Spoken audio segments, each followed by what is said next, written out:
बिस्मिल्लाहिर्रहमानिर्रहीम। अस्सलाम वालेकुम नाज़रीन, आप देख रहे हैं द लास्ट स्टार और मैं हूं यासिर रशीद और मेरे साथ होंगे सीनियर सहाफ़ी राना अजीम साहब। नाज़रीन, आज मियां मोहम्मद नवाज़ शरीफ को इस्लामाबाद हाई कोर्ट की जानिब से दी गई सरेंडर की डेडलाइन ख़त्म हो चुकी है, जबकि नवाज़ शरीफ ने अदालती हुक्म पर नज़रसानी के लिए दरख्वास्त दायर कर दी है और साथ ही मेडिकल रिपोर्ट्स भी अदालत में जमा करवा दी हैं। और रिपोर्ट के मुताबिक डॉक्टर्स ने नवाज़ शरीफ को कोरोना और अमराज़ क़ल्ब के ख़तरात के बायस सफ़र ना करने की हिदायत की है। अदालत के बुलाने पर नवाज़ शरीफ का वतन वापस ना आना मुस्लिम लीग नून की सियासत और ख़ुद नवाज़ शरीफ की अपनी सियासत के लिए भी कितना नुकसानदेह है, इस पर बात होगी। और साथ ही साथ तोशाखाना रेफरेंस में नवाज शरीफ को मफरूर करार दे दिया गया, यानी उन्हें इश्तिहारी करार दे दिया गया है। वहां पर मेडिकल रिपोर्ट जमा नहीं करवाई, इस्लामाबाद हाई कोर्ट में जमा करवा दी गई है। इसी इशू पर बात करने के लिए माहिर कानून अजहर सिद्दीक साहब ने हमें ज्वाइन किया। अजहर साहब, बहुत शुक्रिया आपके वक्त का। अजहर साहब, सबसे पहले आपकी जानिब आऊंगा। अब ये इस वक्त जो इशू बन चुका है, नवाज शरीफ साहब ने एहतसाब अदालत में तो मेडिकल रिपोर्ट जमा नहीं करवाई, medical report Islamabad high court में जमा करवा दी है जहां पे कल समाअत होनी है। तो इस्लामाबाद हाई कोर्ट में उनके पास ऑप्शन क्या है, और जहां से वो मफरूर करार दे दिए गए, इश्तिहारी करार दे दिए गए, क्या वहां पर भी कोई कानूनी ऑप्शन है? बहुत शुक्रिया। पहली तो बात है कि आज तोशाखाना केस में नवाज शरीफ साहब को एहतसाब की अदालत ने मफरूर करार दे दिया है। 87 और 87 और 88 की कार्रवाई कर दी है और एक इस रेफरेंस चल रहा है तोशाखाना, उसमें नवाज शरीफ साहब महफूर हो गए। दूसरी जो वहां तक बात है, ये जो नजरसाने की जो दरख्वास्त दायर की है, ये काबिल समाअत नहीं है। काबिल समाअत इसलिए नहीं है कि अदालत का हुक्म है सरेंडर करने का अपने आप को। वजह क्या है कि अक्टूबर में नवाज शरीफ साहब को इस्लामाबाद हाई कोर्ट ने 8 हफ्ते की जमानत दी थी मेडिकल बुनियादों पर, और कहा था कि इस जमानत में अगर तौसीक करनी है तो गवर्नमेंट हुकूमत पंजाब के पास सेक्शन 401 ज़ाब्ता फौजदारी के तहत वो एक्सटेंशन की दरख्वास्त दे सकते हैं। वो एक्सटेंशन की दरख्वास्त मुस्तरद कर दी है। तो नवाज शरीफ साहब की जो लाहौर हाई कोर्ट का जो पंजाब गवर्नमेंट का जो फैसला है वो इस्लामाबाद हाई कोर्ट के फैसले में मर्ज हो गया।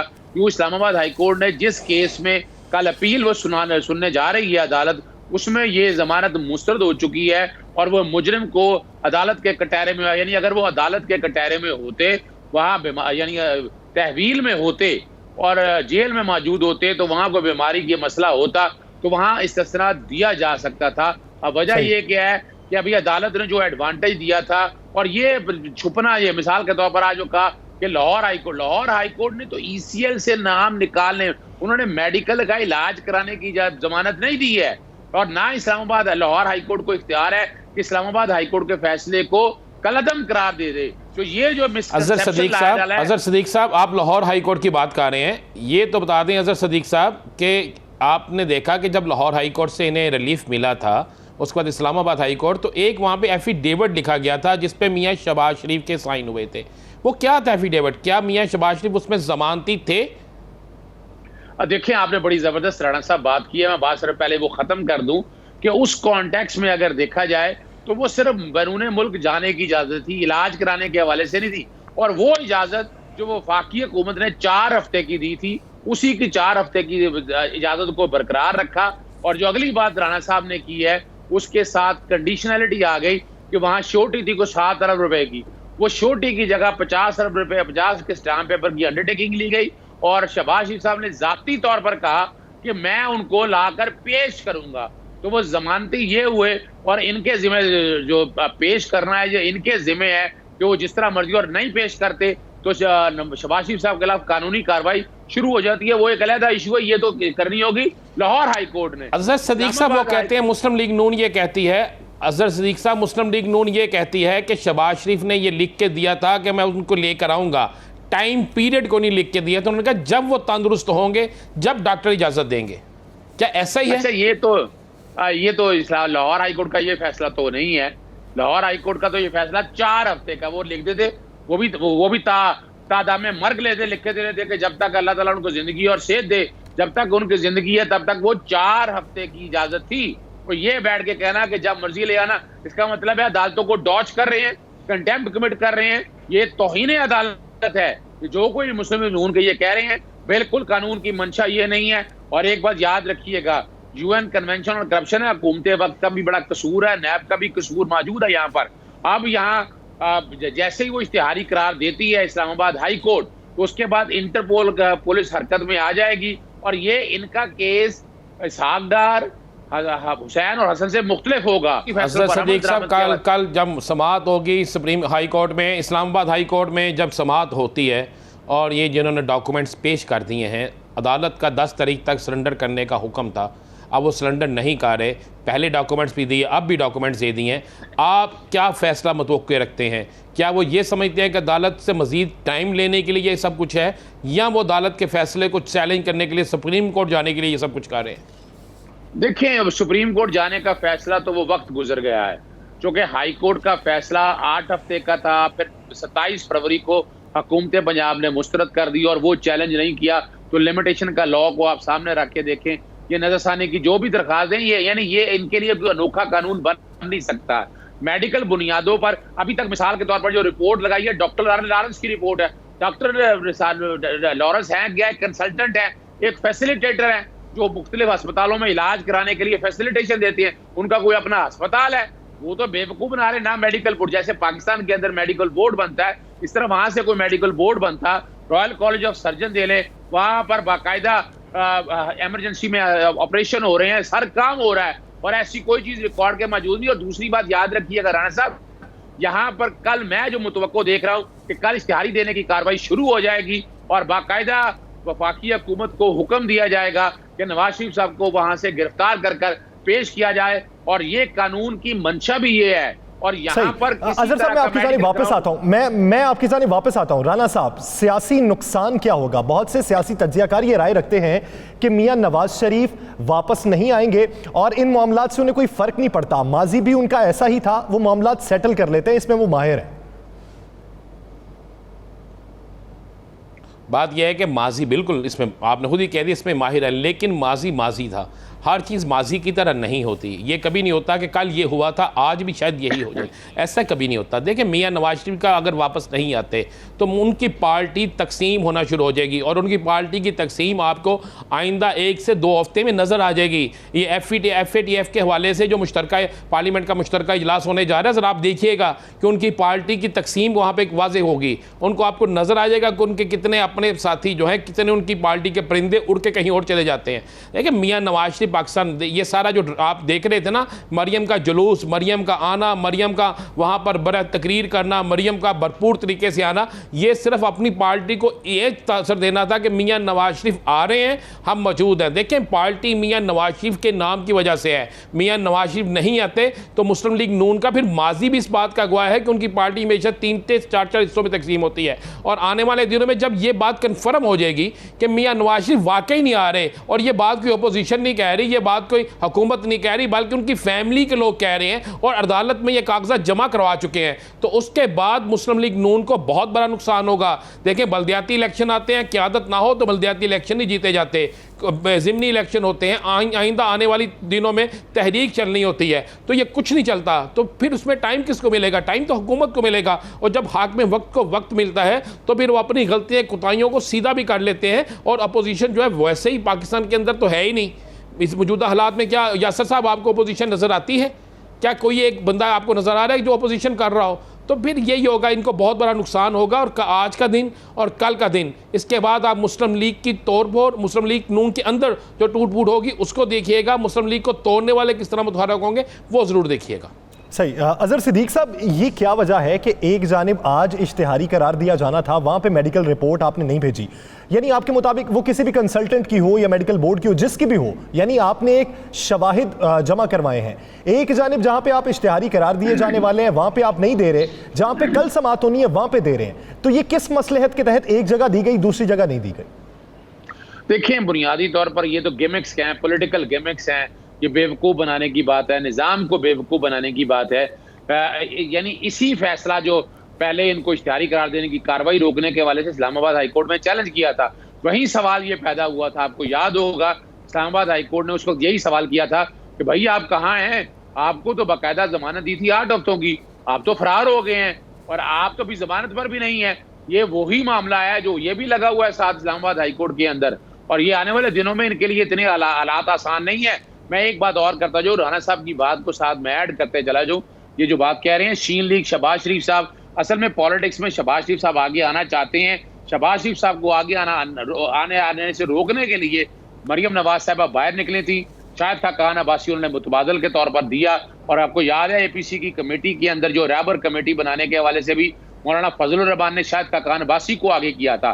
तो आने वाले दिनों में टूट फूट तो आपको नजर आ रही है, लेकिन बज़ाहिर ये नजर आता है कि शायद ये पॉलिटिकल गेमिक्स में आगे चलते हुए जैसे ही उनको गिरफ्तारी के हवाले से पाबंदियां आएंगी कि उनको गिरफ्तार करके पेश किया जाए, फिर उनके पास रेमेडी कोई नहीं रह जाएगी, फिर वही ड्रामा करेंगे। देखिए मेरी बीवी फौत हो गई थी, मैं उसके बावजूद, भैया आप तो अदालतों ने जब सजाएं दे रही थी, आपने तो अदालतों के कानून के सामने सरेंडर करना है। और आप अदालतों से राना साहब एक शॉर्ट कमेंट चाहिए कि आज जब आसिफ अली जरदारी साहब पेश हुए हैं तो पेशी के मौके पर जब वापसी रवाना होने लगे हैं तो एक सहाफ़ी ने सवाल किया नवाज शरीफ के इश्तिहारी करार दिए जाने पर, तो उनका जवाब ये था कि इस तरह तो होता है फिर इस तरह के कामों में। आपको क्या लगता है, उन्होंने अपना पेट जुमला बोला है या फिर दानिस्ता तौर पर किसी मखसूस कामों की जानिब इशारा किया? नहीं जी, उन्होंने अपना एक पेट फिक्रा बोला है और वो जो हमेशा ये ऐसे कहते हैं। लेकिन आप एक चीज़ की तो दाद दें, पीपल्स पार्टी बच गई, मुस्लिम लीग नून नहीं बची। आसिफ अली जरदारी आज किसी बड़ी जुलूस के साथ नहीं आए। आसिफ अली जरदारी फेस कर रहे हैं, पीपल्स पार्टी इन मुकदमात को फेस कर रही है, पीपल्स पार्टी पाकिस्तान में रह के इन मुकदमात को फेस कर रही है। और जो उनका फ़िक्र है ना, ऐसा तो होता है ऐसे कामों में, उसका अगला फ़िक्रा जो है वो अब मियाँ नवाज शरीफ अदा करेंगे कि जब ऐसा होता है ऐसे कामों में तो सियासत में कौन आउट हो जाता है। तो ये है, तो जरदारी इस मामले में जीत गया और मुस्लिम लीग नून पीछे रह गई। यानी अब देखना यह है कि कल अदालत की कार्रवाई क्या होती है, इनकी जानिब से जो अपील की गई थी उस अपील पर अदालत क्या फरमाती है। बहुत शुक्रिया अजहर सिद्दीक साहब इस हवाले से अपना वक्त देने के लिए।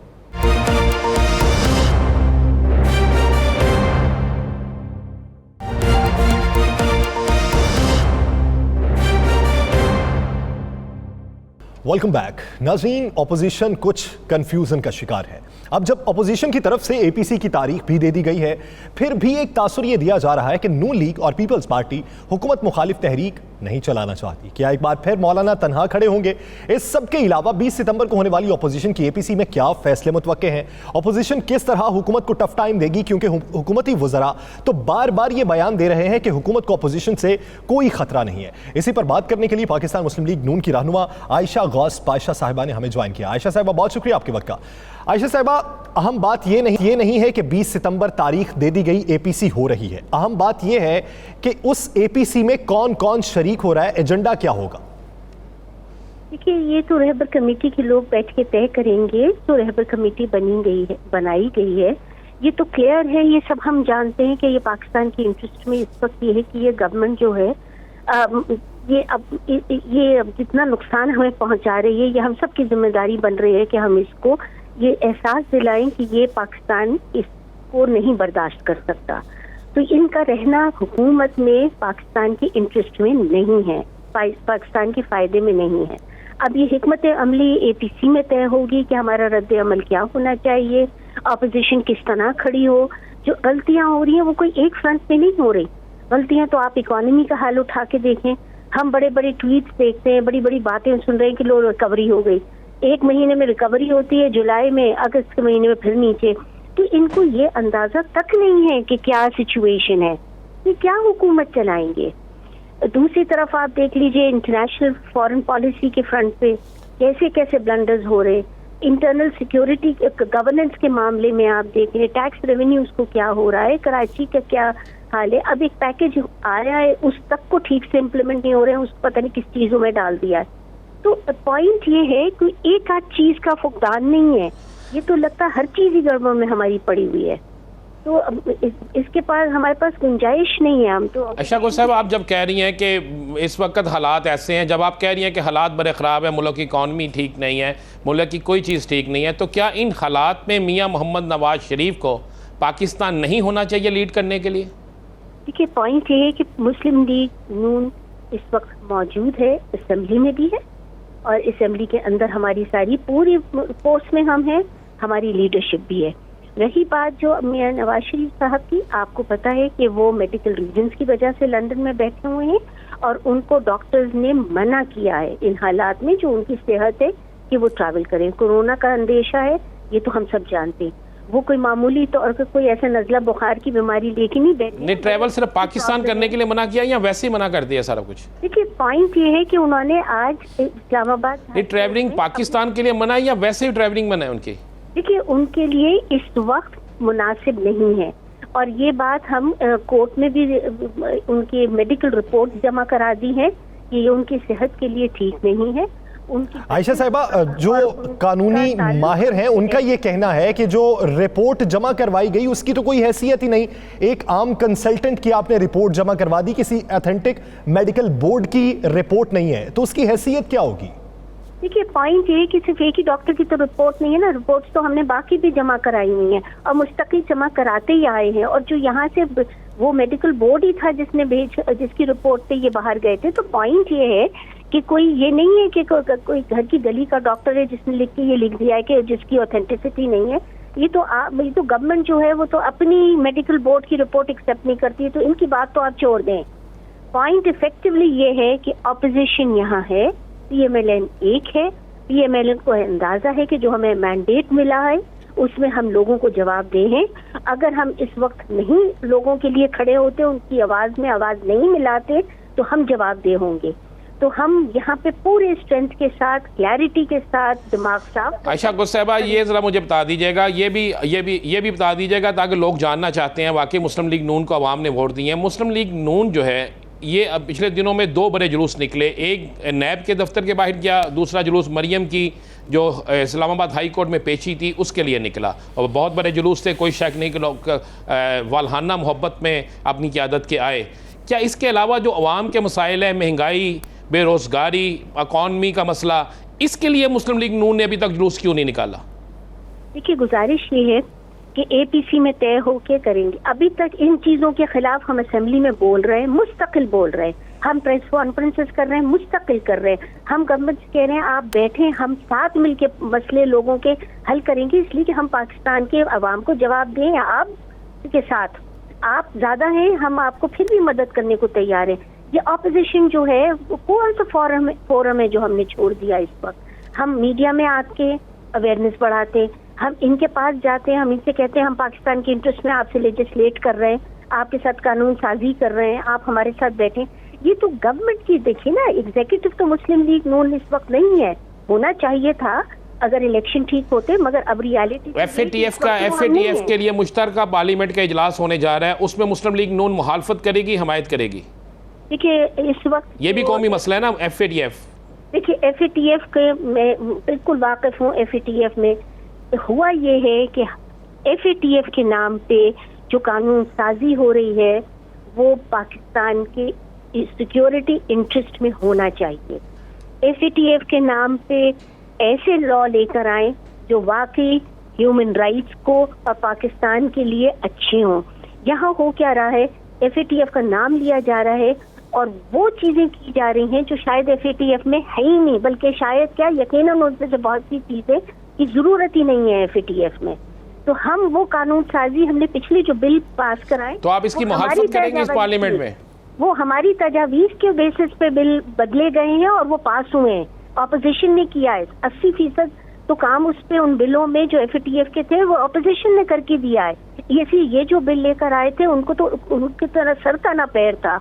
वो हमने हमारी रिकमेंडेशंस उसमें इनकॉर्पोरेट हुई है, उसके बेसिस पे वो पास हुए हैं पिछले FATF हम जरूर पास करेंगे उनमें तरामीम लाके, ताकि जो मिस यूज हो रहा है, जो इकोनॉमिक एक्टिविटी जो है वो ये क्रश हो रही है इसकी वजह से जो सही। आयशा साहिबा APC की भी थोड़ी सी बात कर लेते हैं। मौलाना कभी इन होते हैं नहीं लाते।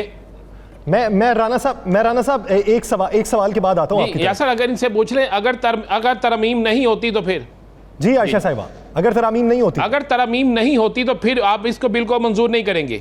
देखिए मेरी गुजारिश आपसे ये, तरमीम हम अपने शौक के लिए नहीं ला रहे हैं, मुल्क के इंटरेस्ट में लेकर आ रहे हैं। जो FATF की रिक्वायरमेंट है उसको मैं वही कह रहा हूँ, अगर नहीं तरामीम होती तो फिर आप हमायत नहीं करेंगी?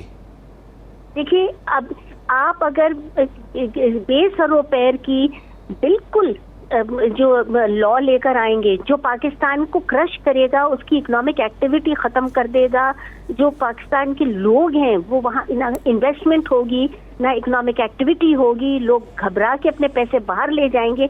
हम ऐसे में आपको बैठ के ये समझाएंगे और आपसे तरामीम कराएंगे जो हम पहले करा चुके हैं। अब वो जो पार्लियामेंट्री कमेटी थी उसमें हमने तरामीम दिए, वो आपने इनकॉर्पोरेट किया, आपने खुद अग्री किया कि ये लॉ जो है आप ठीक कह रहे हैं और आप हमसे माने, तो हमने मिलकर हुकूमत इस मामले में आपके साथ राब्ते में है? हुकूमत के साथ इस मामले में राब्ता चल रहा है? पार्लियामेंट्री कमेटी के तहत जो बातें हो रही हैं, जो स्पीकर साहब के साथ बनी हुई है, स्पीकर साहब के तहत बनी हुई है, उस पे बात हुई है।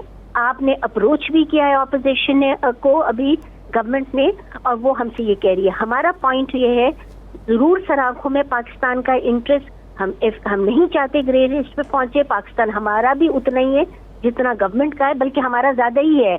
हम इस वक्त ही समझ रहे हैं, क्योंकि हम पाकिस्तानियों के लिए आवाज उठा रहे हैं हर फोरम में, तो हम हर वो लेजिस्लेशन करने को तैयार है, हर वो कानून साजी करने को तैयार है।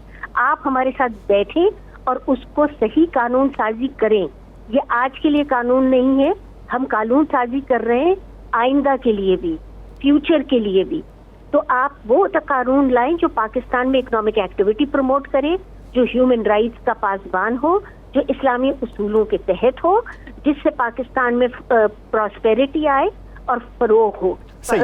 आयशा साहिबा, एपीसी पे थोड़ी सी बात कर लेते हैं कि एपीसी में होगा कौन कौन। मौलाना कभी इन है कभी आउट हैं, उन्हें कायल करने के लिए जाते हैं, लेकिन तासुर एक ये है कि मौलाना को कायल करने की असल में कोशिश ही नहीं की जा रही। नवाज शरीफ साहब तो ये कहते हैं कि मौलाना को साथ लेकर चलना चाहिए, लेकिन आसिफ अली जरदारी साहब यानी पाकिस्तान पीपल्स पार्टी और शहबाज शरीफ साहब, उनकी ख्वाहिशात मुख्तलिफ हैं।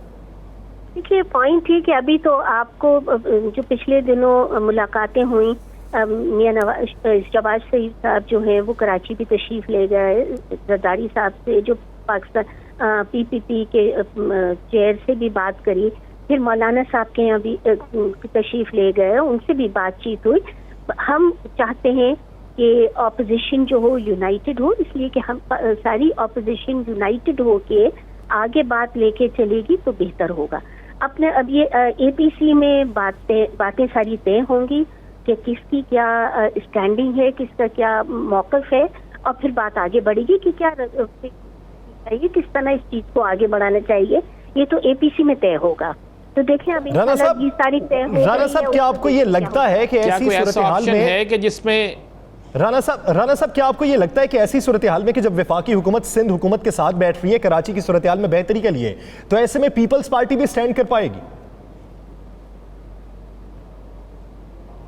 देखिए, मेरी इत्तला के मुताबिक ये है कि पीपल्स पार्टी मुस्लिम लीग नून फैसला कर चुकी हैं, और मौलाना साहब जो हैं वो इस पूरी तहरीक में जो मौलाना साहब की ख्वाहिश है वो पूरी नहीं होगी। असर ये आज के प्रोग्राम में ये नोट कर लीजिएगा। मौलाना साहब की ख्वाहिश है कि असम्बलियाँ छोड़ें, इस्तीफ़े दें, बाहर आएँ और इस सिस्टम को ख़त्म करें, नए इलेक्शन कराएं।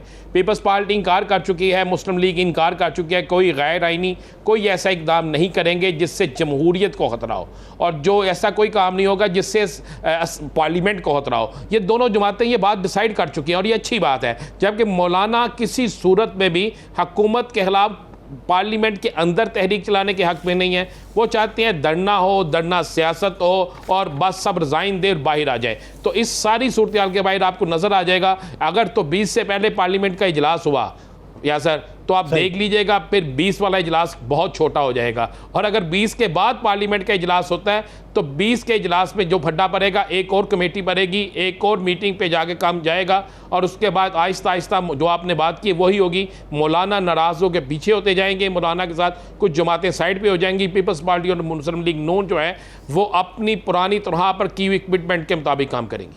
यानी अब देखना यह है कि 20 से पहले पार्लियामेंट का इजलास होता है या नहीं होता। अगर होता है तो सूरत मुख्तलिफ होगी, नहीं होता तो हुकूमत के लिए कुछ टफ टाइम भी हो सकता है। बहुत शुक्रिया आयशा गौस पाशा साहिबा इस हवाले से अपना वक्त देने के लिए। नाज़रीन, आगे बढ़ते हैं और बात करेंगे पंजाब में होने वाली बड़ी तब्दीली की।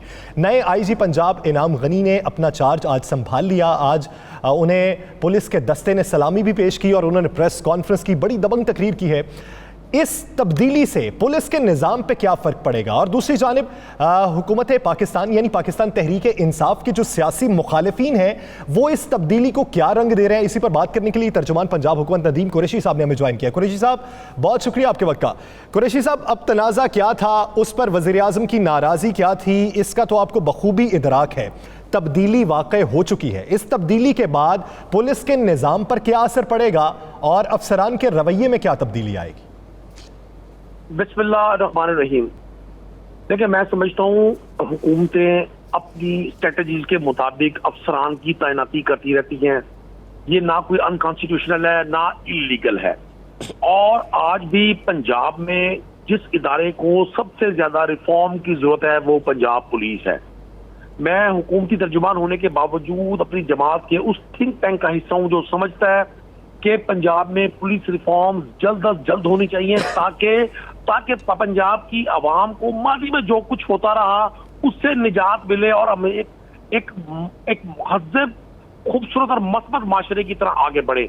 जहां तक हमारे अपोजिशन के दोस्तों की बात है, देखें, इस मुल्क में जो कुछ होता रहा आप मुझसे ज्यादा बाखबर हैं। जितने लोग सहाफत से वाबस्ता हैं वो ज्यादा चीजों का इदराक रखते हैं। यहाँ किस तरह आबिद बॉक्सर और सिंध में राय अनवार टाइप कैरेक्टर मौजूद रहे और माजी करीब में रहे, जिनसे बहुत सारी लोगों को ना सिर्फ जान और माल का नुकसान पहुंचाया गया। कई सानहे जिनमें मॉडल टाउन जैसा सानहा जो हमारी सियासी तारीख में एक बदतरीन स्याह बाप के तौर पर याद रखा जाएगा, इन्हीं लोगों की हुकूमतों में हुआ। पाकिस्तान तहरीक इंसाफ, इमरान खान, नदीम कुरैशी साहब, आपने एक मुझे दो चीज़ें बता दें। हम आपसे ये देखें, ये आपकी तकरीर बड़ी अच्छी है, बिल्कुल आप ये दुरुस्त कह रहे हैं कि तब्दीली होनी चाहिए, पुलिस कल्चर तब्दील होना चाहिए। आपने 2 साल में कोई एक चीज़ जो तब्दील की है पुलिस कल्चर में, एक तो वो बता दें। दूसरा, आप मुझे ये भी बता दें कि पुलिस ऑर्डिनेंस 2002 है नहीं सर, मैं वही कहने लगा हूँ जो है उसमें आपको क्या पता है कि एक आईजी को तब्दील रहने के लिए कितना टाइम चाहिए? ज़रा मुझे वो भी वजाहत बता दें। और तीसरा, खुद ही आपने क्या आबिद बॉक्सर, राव अनवार फला, आपने पंजाब में कितने लोग जो आपकी 2 साल की हुकूमत में कितने ऐसे टॉप 10 हैं जिनको आपने गिरफ्तार करके सजा दिलाई है, ये वो भी बता दें। जी मैं अर्ज करूं, अगर पंजाब में हमारी हुकूमत में कोई ऐसा वाकया हुआ हो जिसमें स्टेट को चैलेंज किया गया हो, पंजाब हुकूमत हरकत में आई है। अब ऐसा नहीं हो सकता कि हम अगर कुछ लोग माजी में मुख्तलिफ जराइम में मुलविस रहे हैं तो वो अपनी अपनी कार्रवाइयां अपने करतूत का हिसाब दे रहे हैं पाकिस्तान। तो फिर क्या ये गवर्नमेंट छोड़ देगी जो माजी में जिन पे मुकदमात थे, जिन पे कुछ जुर्म किया था, तो इस हुकूमत में आके वो जुर्म बंद कर दिए जाएंगे? देखिए, मैं आपको भाई आपकी हुकूमत है ना, आपने तब्दीली लानी है, आप बाकियों के से तो देखिए, तब्दीली इंशाल्लाह यही तब्दीली है कि जब हम समझते हैं कि चीजें हमने बेहतर करनी है पाकिस्तान, फिर एक और आईजी तब्दील हो जाएगा। देखिए, अब मैं कर्ज करूं आपको, कोई भी शख्स हर्फ आखिर नहीं होता। अब ये टीम कैप्टन का डिसीजन होता है कि उसने किस प्लेयर को कहां प्लेस करना है। अगर हम ये समझते हैं कि पंजाब के लोगों को डिलीवरी ठीक हो रही है, पंजाब के लोग गुड गवर्नेंस के तहत आगे बढ़ रहे हैं, तो मैं नहीं समझता कि हमें इस पर कोई मोतरज होना चाहिए। अब नए आईजी आए इनाम गनी साहब, उनका ट्रैक देख लें, उन्होंने पहले भी गवर्नमेंट को सर्व किया है, बैरून मुल्क भी पाकिस्तान को सर्व किया है। तो अगर वो आते हैं और वो चीजों कुरैशी साहब, ट्रैक तो शुएब दस्तगीर साहब का भी कोई खराब नहीं था, बल्कि उनके तो कसीदे इमरान खान साहब ये पढ़ते रहे हैं कि दबंग आईजी लगाया है, ट्रैक तो उनका भी कोई खराब नहीं था। देखिए, मैं बात सिर्फ ये हो रही है, ये आज वज़ीर आला पंजाब ने भी ये कहा कि किसी के आने जाने से फर्क नहीं पड़ता, माना नहीं पड़ता, लेकिन निज़ाम को मुस्तहकम भी तो करना होता है। अब एक आईजी 2 साल तैनात रहे और दूसरी जानिब 2 साल में 6 आईजी तब्दील कर दिए जाए, फर्क तो पड़ता है। देखिए, 6 आईजीज अगर तब्दील किए गए, उसका टारगेट क्या था? अगर टारगेट ये है कि अगर नहीं हुए हैं गवर्नमेंट, अगर नहीं हुए हैं नदीम कुरैशी साहब, हुए हैं, चले मैंने मान लिया जी, मैंने मान लिया, हुजूर जान के मान पाऊँ। अगर ना करें ना, अगर का लफ्ज नहीं होता, अगर हुए हैं आप मान लें, आपकी हुकूमत में हुए, अगर हम अपने पास से तो नहीं कह रहे। नहीं, 5 तब्दील हुए, ये 6 हैं। अच्छा, अब देखिए टारगेट क्या है? टारगेट है पंजाब के लोगों को, ये भी हम सोच लेंगे ना, टारगेट है पंजाब के लोगों को कानून की नहीं ना मिला 2 साल में से अमलदारी से लोगों को उन बहुत सारे इशू से निजात देना। और मैं आपको अर्ज कर दूं, 2 साल में आप बहुत देखिए राणा साहब, रेयर केसेस कहीं हुए होंगे तो मैं कह नहीं सकता, बाकायदा किसी जगह पर कोई पॉलिटिकल विक्टिमाइजेशन का एक केस भी आप साबित नहीं कर सकते। मैं 100% श्योर हूँ, डे बाय डे पुलिस में चीजें बेहतर होने की तरफ जा रही हैं। पॉलिटिकल जो इन्फ्लुएंस हुआ करता था माजी में, जो अपने मुखालिफ सानिया मॉडल टाउन के केस में, सानिया मॉडल टाउन के केस में क्या डेवलपमेंट है? सानिया मॉडल टाउन का केस जिसके लिए आप लोगों ने आवाज उठाई, तरीके इंसाफ ने, उसमें डेवलपमेंट क्या है? उसके लिए क्या अब तक किया गया है? क्या सानिया मॉडल टाउन के पुलिस अफसरान जो हैं वो तैनात नहीं है? आप ही की हुकूमत में मुख्तलिफ जगहों पर उनकी तैनाती नहीं है? देखिए चलिए ये बता दें मुझे बस। देखिए कोर्ट में तमाम मैटर चल रहे हैं और पाकिस्तान में आज इदारे आजाद हैं। हुकूमत में और अदालत में बड़ा फर्क है। हुकूमत कोई डिसीजन, कोई फैसला नहीं दे सकती, हुकूमत चीजों को आगे बढ़ा सकती है। काम इदारों ने अपने लेवल पर करना है। अगर पाकिस्तान में आज अदलिया, अब आप अपोजिशन के लोगों से पूछ रहे हैं और आप खुद अपनी राय दे दें। आज की अदलिया में और 20 साल पहले जब जजेस को टेलीफोन पर कहा जाता था कि जी फलां शख्स को इतनी सजा देनी है, कितना फर्क है। आज यही तो अदलिया, हम अदलिया की बात नहीं कर रहे, मैंने आपसे अदलिया की तो बात ही नहीं की। अदलिया तो बिल्कुल ठीक जा रही है। हम बात ये कर रहे हैं नदीम कुरैशी साहब, आपने पुलिस कल्चर की बात हो रही है ना, तो सानिया जो मॉडल टाउन के मुल्ज़मान पुलिस अफसरान थे, क्या वो अभी तक आपको पता ना आज भी पंजाब में तैनाती है उनकी? यकीनन 2-3 अफसर ऐसे हैं जो डायरेक्ट उसमें मुलव्विस नहीं थे। जिन लोगों ने वहां फायरिंग की, जिन्होंने फायरिंग करवाई, वो सारे अब अंडर प्रोसेस उनके केसेस चल रहे हैं और उसके डिसीजंस आने हैं। लेकिन चूंकि पुलिस का पूरा मैकेनिज्म होता है, हम सब लोगों को उसमें मुलव्विस करार राणा साहब नहीं दे सकते।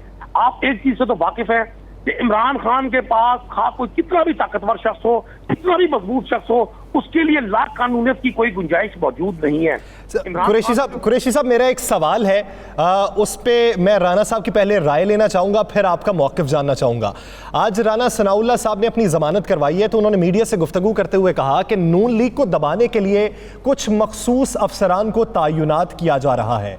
तो उन्होंने इशारा भी किया, वो आईजी की जानिब इशारा नहीं था, किसी और जानिब इशारा था, वो मखसूस अफसर जो नाम लिया उन्होंने। तो राना साहब, ये अपोजिशन का मौक़िफ़, ये वाला मौक़िफ़, यानी ये तासुर ज़ायल करने के लिए हुकूमत के पास क्या ऑप्शन है, और आप ये क्या समझते हैं कि उन्होंने मौक़िफ़ किस तरीके का अपनाया? नहीं, हुकूमत ये मौक़िफ़ गलत था। देखें, एक बात तो बड़ी चीज़ है, हम बाकी चीज़ों पे तनकीद करते हैं। पुलिस के ज़रिए कभी भी किसी भी सियासी जमात ने अगर दबाया है किसी को, तो वो माजी में मुस्लिम लीग नून होती थी, मुझे आज भी याद है। और मुस्लिम लीग नून के वक्त में किस किस तरीके से उम्मीदवार को उठा लिया जाता था, घरों में ले जाके रखा जाता था, फिर उनसे साइन करवाए जाते थे। ये माजी में होता रहा, इस पर कोई दूसरी राय नहीं। आपको याद है ना, तहरीक इंसाफ का एक कारकुन जो था, यक्की गेट थाने के बाहर मर्डर कर दिया गया था, जिसका हमजा शहबाज पे मुकदमे के लिए दरखास्त दी गई थी। ये माजी में होता रहा, ये नहीं हुआ। राना सनाउल्लाह का स्टैंड उनको खदशा है, लेकिन मैं आपको ये बताऊं कि ये ऐसा नहीं होगा। ये ज़रूर होगा, ये ज़रूर हो सकता है कि जो फ्री हैंड था, जो फ्री हैंड दिया गया था सियासी जमातों को, तो यासर वो शायद अब ना हो। लेकिन यासर एक चीज़ तो हमें माननी चाहिए, मुझे नहीं पता तहरीक इंसाफ की हुकूमत क्यों खामोश रही। मुझे बताएं, नैब के दफ्तर के बाद जो कुछ हुआ, क्या उसमें पुलिस इन्वॉल्व नहीं थी?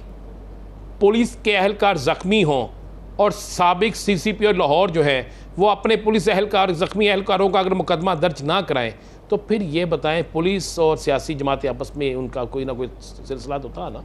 तो लिहाजा ये अब खदशा जाहिर किया जा रहा है कि मौजूदा जो CCP लाहौर आए हैं, शायद वो ये कुछ करें, लेकिन मेरी इत्तला के मुताबिक ऐसा कुछ नहीं होगा। लेकिन सियासी जमातों को अब ये फ्री हैंड भी नहीं मिलेगा कि जब चाहे, जहाँ चाहे, जिसके दफ्तर में जाए तोड़ फोड़ करें। कुरैशी साहब, सिर्फ 30 सेकंड में मौक़िफ़ दीजिएगा, ये जवाब दीजिएगा राना सनाउल्लाह साहब की स्टेटमेंट का। देखिए, मैं तो राना सनाउल्लाह साहब की बात की बिल्कुल तायद करूंगा। अगर माजी में लोगों को पॉलिटिकल विक्टिमाइज किया गया, अपने सियासी मुखालिफिन पर FIRs करवाई गई, लोगों को बजरिया पुलिस अपना हमनवा बनाने की कोशिश की गई, तो पंजाब में फिर सरे तरह TMLN की गवर्नमेंट है। और राना सनाउल्लाह साहब ने जो फरमाया, मैं नहीं ये बेलफ्जी इस्तेमाल करूंगा, ये जरूर कहूंगा कि दाढ़ी में तिनका, इससे पहले का लफ्ज लोग खुद समझ जाएंगे। उनको जो कुछ वो खुद करते रहे, जो कुछ वो खुद करते रहे, उनको उनके तौर पर हमें अच्छे की उम्मीद रखनी चाहिए। हम ये उम्मीद करते हैं कि इस हालिया तब्दीली, इसका निज़ाम बेहतर होगा। और इनाम गनी साहब ने आज जो प्रेस कॉन्फ्रेंस की, उसके मुताबिक पुलिस में नई जिद्दत लाई जाएगी। बहुत शुक्रिया नदीम कुरैशी साहब इस हवाले से अपना वक्त देने के लिए। नाज़रीन, दीगर इश्यूज़ पर बात करेंगे एक शॉर्ट ब्रेक के बाद।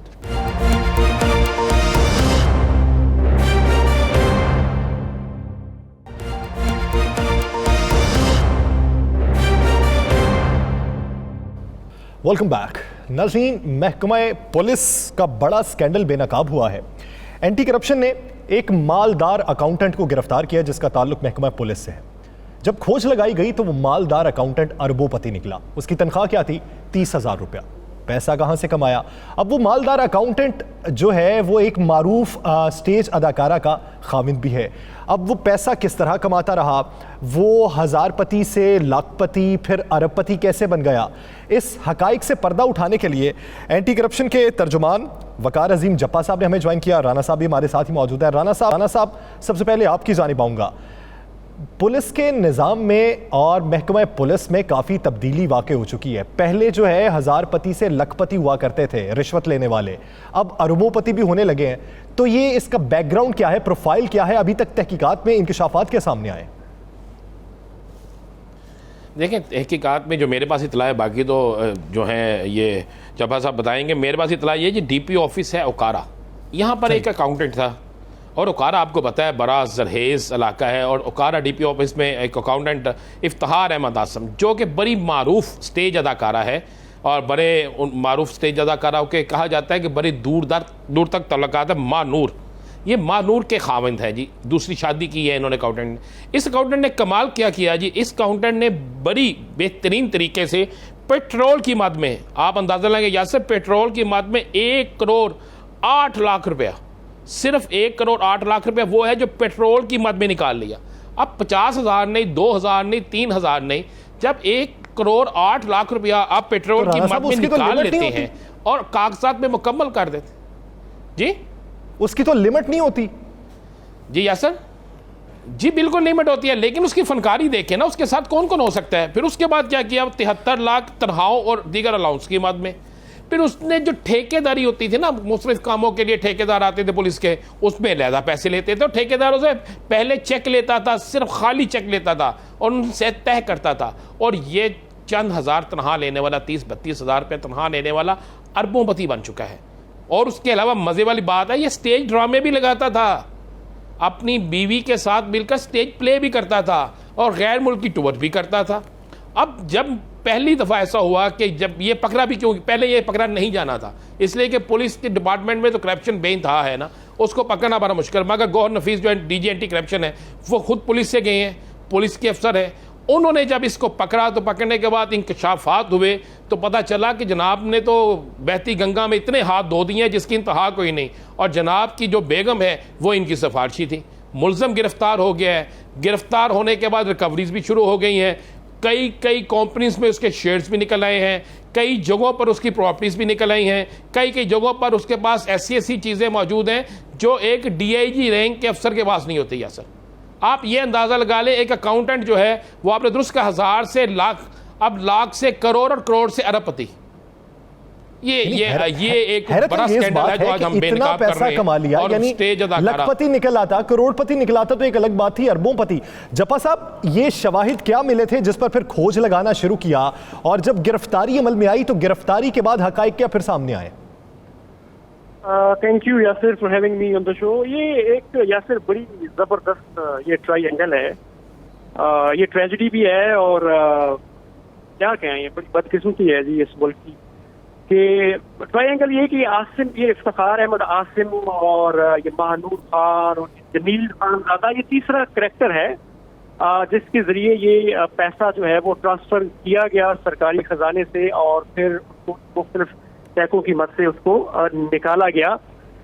बेसिकली हुआ ये कि ये जब वहाँ पे ये खुर्द का मामला हुआ तो वहाँ पे जो उकाड़ा में SP इन्वेस्टिगेशन थे, उन्होंने इंक्वायरी की और इंक्वायरी के बाद पता लगा जी कि ये कोई छुपी रहने वाली बात तो होती नहीं। पता लगा जी कि ये इस तरह करके जो पैसे हैं अच्छे खासे, जो पेज की मद में या अलाउंसेस की मद में और रिपेयर्स की मद में और छोटी मोटी मद में ये पैसा ट्रांसफर हुआ है और उसका जब कोई जवाब ना दिया जा सका तो उसके ऊपर एक ये इन्वेस्टिगेशन वगैरह शुरू हुई। उन्होंने इनिशियल जो इन्वेस्टिगेशन थी उसमें यह था कि 1 करोड़ 8 लाख रुपया जो है वो गुट हुई है। लेकिन जब यहाँ पे हमारे पास ये मुकदमा जो है इधर इन्वेस्टिगेशन में ट्रांसफर हुआ एंटी करप्शन में, तो हमारी जो टीम है उन्होंने उनके सामने इन्होंने एतराफ़ किया कोई 73-75 लाख रुपया और इनसे रिकवर हुआ जो इन्होंने वहाँ पे पैसे पाक किए हुए।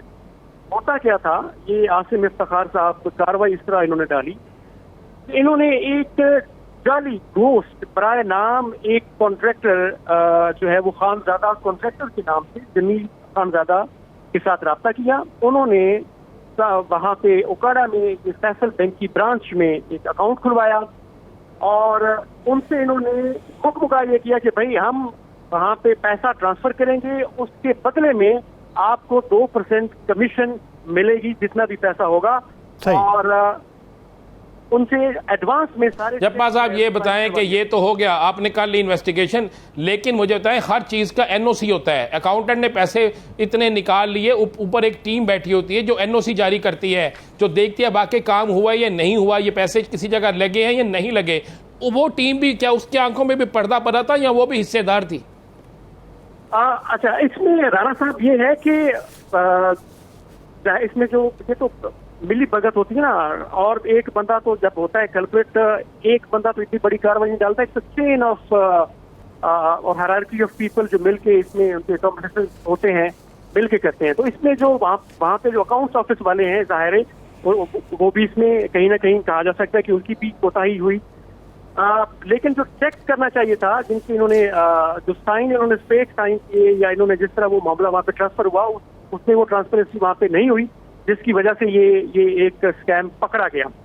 और अब इंशाल्लाह ताला हम मेक श्योर करेंगे कि ये रिकवरी हो। जब्बार साहब, ये तो ऑन दी रिकॉर्ड है कि 2 करोड़ रुपए की खुर्द-बुर्द की है। ऑफ दी रिकॉर्ड क्या इतलात हैं या क्या खदशात हैं कि कितनी खुर्द-बुर्द हो सकती है?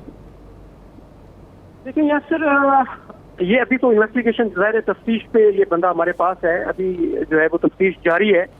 और हमारी पहली प्रायोरिटी तो ये है कि जितने की एक्चुअल जो इन्होंने मिस अप्रोप्रिएट किए, मिसमैनेज किए, चुराए हैं सरकार के पैसे, पहले तो हम वो रिकवर करें, और दैट इज वो हमारी प्रायोरिटी है। और उसके बाद इन्वेस्टिगेशन के बाद और जिस तरह चीजें सामने आएंगी वो जाहिर है उसके ऊपर जो है वैसे ही चलें। ये तो हो गया जब एक ये भी बताते चलें, टाइम जो कि हमारे पास थोड़ा है, ये भी बताते चलें, ये तो एक बड़ा स्कैंडल हो गया, हमने इसे बेनकाब कर दिया, आपने इसे पकड़ लिया।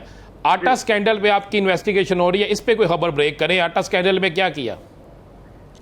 आटा स्कैंडल में अच्छी खासी पेशरफ्त हो रही है, और जो है इसमें जो पिंडी में जो थे अपना फूड इंस्पेक्टर्स वगैरह, और ये कुछ 14 लोगों ने प्री अरेस्ट बेल के लिए वहाँ पे दी हुई थी, दरखास्त दी हुई थी, और उनमें से 12 की जो है वो टर्न डाउन हो गई है, वो रिक्वेस्ट जो है वो ऊपर टर्न डाउन हो चुकी है। तो एक अच्छा प्रेसिडेंट है जी, और बाकी जो है वो पूरे सूबे में इसी के ऊपर कोई साहब का मौजूदा सियासतदान या बड़ा कोई जी, इसमें ये काफी ये डिस्ट्रिक्ट लेवल के जी लोग हैं, काफी बड़े फूड डिपार्टमेंट के जो बड़े बड़े ऑफिसर्स हैं, जिन उनकी ये रिजेक्ट हुई है बेल।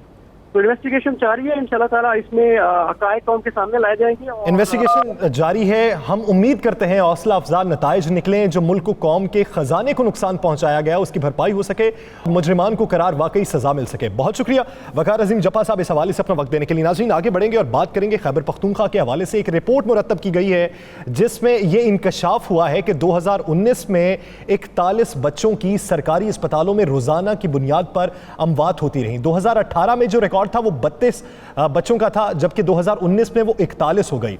एदाद-ओ-शुमार ये बताते हैं कि 2018 में 11,651 बच्चे ऐसे हैं जिनकी सरकारी अस्पतालों में अमवात हुई, और 2019 में वो तादाद बढ़कर 14,970 तक पहुंच गई। इसी बारे में बात करने की हमारे नुमाइंदा खुसूसी रहम यूसुफ जई हमारे साथ मौजूद है। रहम, ये जो रिपोर्ट मुरतब की जाती है ये किसकी जानिब से की जाती है? पहला सवाल तो ये जो अमवात हैं इनकी वजूहात क्या सामने आई? नाकिस निज़ाम सेहत की वजह से या फिर आगाही की कमी की वजह से? शुक्रिया प्रोग्राम में मौका देने का। इस तरह है कि खैबर पख्तूनख्वा ने गुज़िश्ता अपनी दौरी हुकूमत में 2013 में जब इनको यहाँ पे इक़्तिदार मिला तो उन्होंने सबसे पहले जो नारा लगाया वो था हेल्थ इमरजेंसी और एजुकेशन इमरजेंसी की। एजुकेशन इमरजेंसी में इन्होंने सबसे पहले इंडिपेंडेंट मॉनिटरिंग यूनिट कायम किया, लेकिन हेल्थ इमरजेंसी के लिए भी इन्होंने एक ऐसा सिस्टम लागू किया, एक ऐसा इदारा इस्टेब्लिश किया कि उनको पता चले कि गाँव में जो BHU से लेकर तहसील हेडक्वार्टर अस्पताल से लेकर डिस्ट्रिक्ट हेडक्वार्टर और जितने भी टीचिंग हॉस्पिटल से बड़े बड़े जो हॉस्पिटल हॉस्पिटल है जो कि एक कैटेगरी हॉस्पिटल है, वहाँ पे जितने भी रोजाना की बुनियाद पर जो हैपनिंग्स जो वाकयात हो रहे हैं उनको पता चले, तो इसके लिए उन्होंने एक इदारा बनाया 2014 में, डिस्ट्रिक्ट हेल्थ इंफॉर्मेशन सिस्टम, जिसको DHIS भी कहते हैं। तो उस इदारे के जरिए इनको पता चलता है कि हमारे गांव से लेकर बड़े बड़े शहरों में जो अस्पताल है वहाँ पे क्या होता जा रहा है। तो 2014 से लेकर 2017-18 तक जो रिपोर्ट इन्होंने मरतब की है उसमें मुख्तलिफ किस्म के इंडिकेशन होते हैं। सबसे बढ़कर तो 10 ऐसी बीमारियां की इंडिकेशन वो लोग बता देते हैं कि 10 कितनी कौन सी बड़ी 10 बीमारियां हैं जो कि अब एक दूसरे के पीछे होती हैं कि इन 10 बीमारियों की वजह से अमवात ज्यादा हुई है। तो जो बीमारियां हैं उनमें तो सबसे पहले इन्फेक्शन की जो डिजीज है वही है, लेकिन इस पे हैरानकुन तौर पे 2016 से लेकर 17 तक जो बच्चों की अमवात जो शरह थी वो तो कम होती जा रही थी 2018 तक, लेकिन 2019 में हैरानकुन तौर पर ये आदाद-ओ-शुमार बहुत ज्यादा हद तक जो है वो बढ़ गए हैं। वो वजह जब हमने जानने की कोशिश की तो यही थी कि 2019 में जो पोलियो के खिलाफ जो प्रोपेगेंडा किया गया था वो प्रोपेगेंडा असर कर गया है 9 हिफाजती टीका जात के हवाले से, जो कि बच्चों को पैदाइश से लेकर 5 साल तक जो लगाए जाते थे उन पर ये असर बहुत गहरा असर पड़ा है, जिसकी वजह से 2019 के जो आदाद शुमार हैं रोजाना के हिसाब से सरकारी अस्पतालों में 41 बच्चे जो है वो यहाँ पे रिपोर्ट हुए हैं कि वो जाँ बहक हो जाते हैं। इसके अलावा अगर 2018 की बात करें तो ये शरह जो थी रोजाना 32 बच्चे थे। कोशिश इनकी यही थी कि इसको हम कम करें क्योंकि 2014 में ये शरह 70 प्रोपेगेंडा काम कर गया। 2015 और 16 में फिर राणा साहब, अफसोस का मकाम है कि जब हमारे एक निजाम में बेहतरी वाकई होने लगी है तो एक ग्रुप उठता है, प्रोपेगेंडा करता है और उस निजाम को तहस नहस करके रख देता है। यानी आप देखें कि 32 अमवात रोजाना की बुनियाद पर और अगले साल उसमें बेहतरी आनी चाहिए थी, अमवात कम होनी चाहिए थी, वो बढ़ गई 41 तक। तो हमारा निजाम कब ठीक होगा? ये लोगों में आगाही किस तरीके से पैदा होगी? देखिए, ये लोग समझते हैं कि शायद सारी जिम्मेदारी हुकूमत की है, सारी जिम्मेदारी अस्पतालों की है। जब तक हमारे अंदर एक आगाही नहीं आएगी, जब तक लोगों को इल्म नहीं होगा किस तरीके से चलना है, और जब तक हम ये फैसला नहीं करेंगे कि हर काम को बेहतर करने के लिए अपना हिस्सा डालना है, उस वक्त तक ये बेहतरी नहीं होगी। क्योंकि हमारे मुल्क के अंदर सियासत भी है, प्रोपेगेंडा भी है, तनकीद भी है, जिसकी वजह से निज़ाम बेहतर होने की बजाय निज़ाम खराब हो रहा है। जरूरत इस अमर की है कि लोग ये समझना होगा कि जो फैसले हुकूमत की जानिब से किए जा रहे हैं, जो कंपेन निज़ाम सेहत को बेहतरी के हवाले से किए जा रही है, वो अपना मुस्तकबिल महफूज बनाने के लिए की जा रही है, ना ही वो किसी प्रोपेगेंडे के तहत की जा रही है। लोगों में ये आगाही आएगी तो हमारे बच्चों का मुस्तकबिल भी महफूज होगा, हम भी महफूज होंगे और हमारा मुल्क भी तरक्की की राह पर गामजन होगा। नाज़रीन, द लास्ट स्टार से मुझे और राना अजीम साहब को दीजिए इजाज़त। अल्लाह ने के बाद।